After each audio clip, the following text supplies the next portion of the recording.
film is produced that is so overwhelming, so forceful in its impact, that it becomes deeply embedded in the mind, its intensity may be more than some wish to be exposed to.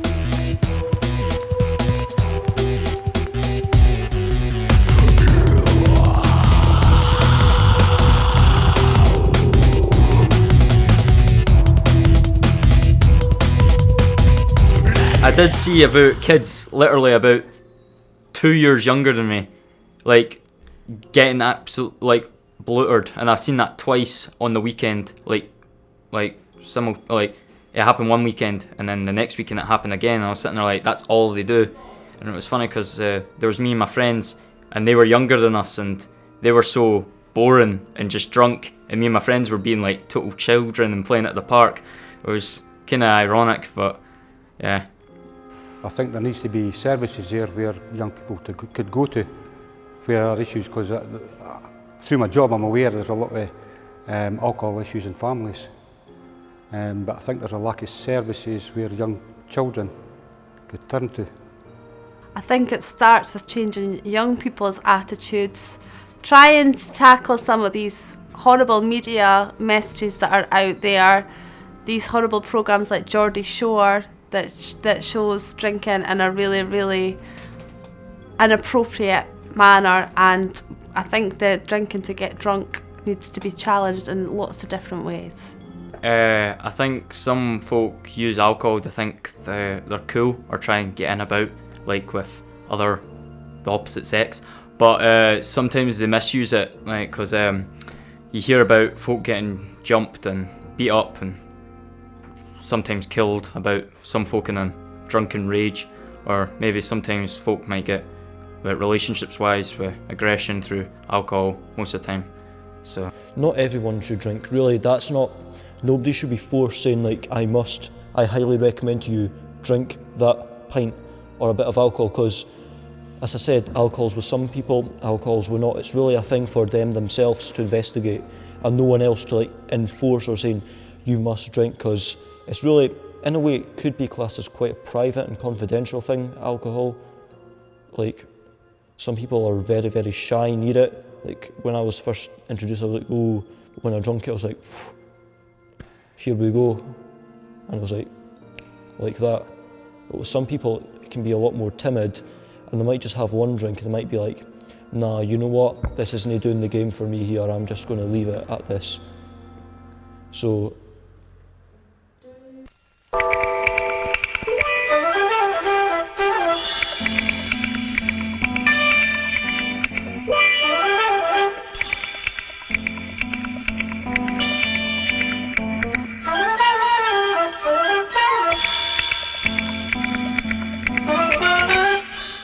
in your youth, where did you gain knowledge and facts about alcohol?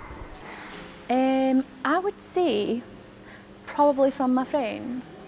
I think that for a lot of people and of my generation, makes me sound old, their parents maybe didn't talk to them an awful lot about it, so I would say probably from my pals. Do you think it would improve the situation if parents spoke more to their children about alcohol? Partially. I think parents having an open dialogue is really important. I think that that's always a good thing to have with children. However, I think that also some studies show that it's not necessarily helpful to allow your children to drink too much at home, and I suppose having an open dialogue might mean that that's the case as well. Even though, for example, bottle of Smirnoff, 1 litre about $8.99 a bottle, $9.99 in certain shops. I think that's Asda down the road. That is about $9.99 for a bottle. If it raised to say $13.99, that's the same as the cooperative price. So why not? I could still buy it anyway. Raising the price wouldn't really bother me at all, or I think anyone else I would know would really bother them. They would still pay for the drink or just get cheaper stuff. It's not the worst experience in the world. It makes you feel a bit out of body. It's a bit different, and it does improve your confidence, particularly at forced party environments where they aren't as subdued. But you can just have a drink to relax yourself and but not get to the point where you don't know what you're doing, and that's okay. You shouldn't be forced to get drunk just because you're having a drink. Yes, I do agree that drinking is sometimes the best way to relax. Such as if you're having a stressful day at work, you maybe want to settle down to that lovely glass of red wine on a Friday night with the Chinese takeaway and the crap on the TV. What were you taught about alcohol at school? I wasn't taught anything about alcohol at school. Do you think if you were, it would have an impact on how you view alcohol now? Possibly, but part of my work is alcohol awareness, so I'm aware of the damage alcohol does to the body and the mind. Do you think being taught about it at school would have helped you when you were growing up? I think so. It would have given me a better understanding and awareness. When you're drinking alcohol, you're actually letting your baby drink alcohol as well. So I think that's really bad for it, considering it's developing and everything. It could leave your baby with a disability or something. So I think it's quite wrong for women. They say it's okay because my midwife said I could drink, but it's not, because it's been scientifically proven, I really like to say, that it does damage babies. What role do you think the media plays in contributing to Scotland's relationship with alcohol? A tricky one. I think that on the one hand there's loads of campaigns that support the sensible use of alcohol, and on the other hand there's loads of campaigns that show alcohol still to be at the maybe not campaigns, that's the wrong thing, loads of media that show alcohol to be at the root of a good time.